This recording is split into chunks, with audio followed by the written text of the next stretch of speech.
আসসালামু আলাইকুম বন্ধুরা। আজকে আমি কিছু রান্না নিয়ে আপনাদের কাছে চলে আসলাম।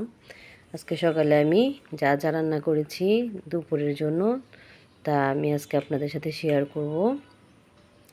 তো আজকে আমার বাসায় মেহমান আসবে। এখানে আমি চিংড়ি, চেপা আর কাঁঠালের বিচি দিয়ে লতি রান্না করেছি, কচুর লতি। আর এখানে আমি 1 লিটার দুধ নিয়েছি, এটাকে পায়েস করব। এখানে 2-3 মুঠ পোলার চাল দিয়ে দিছি। তো এই চালটা ভালো করে সিদ্ধ হয়ে গেলে তারপরে এখানে আমি চিনিটা অ্যাড করে দেব। তো এখানে আমি চিনিও দিয়ে দিলাম, আমার পায়েসটাও হয়ে গেছে। তো অনেক কিছু রান্না করেছি, কিন্তু সবগুলো আপনাদের সাথে শেয়ার করতে পারি নাই।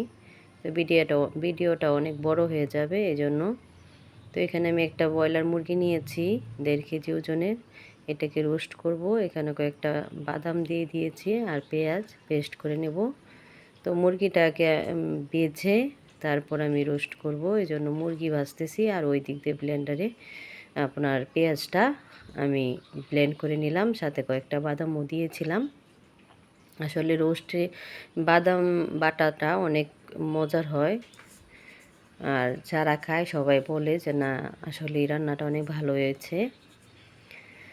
আর আমরা মহিলা যারা, তারা তো শুধু রান্নাই করতে হয়, রান্না, ঘর গোছানো, কাপড় ধোয়া, বাচ্চাদের সামলানো, সব কিছু পরিবারের সবার সাথেই মেনটেন করে চলতে হয়।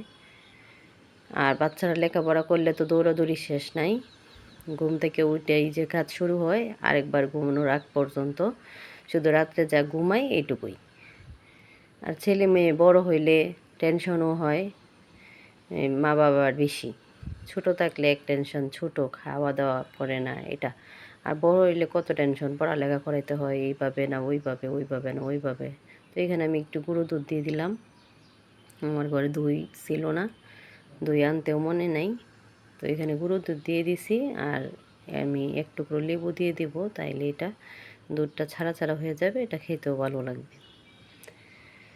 তো আমাদের জীবনের অনেক কিছুই তো আপনারাও জানেন যে একটা মহিলার কত কিছু করতে হয়। তো এখানে আমি মুরগিটা মোটামুটি রান্না শেষ আমার, আমি এখন খাওয়ানোর পালা।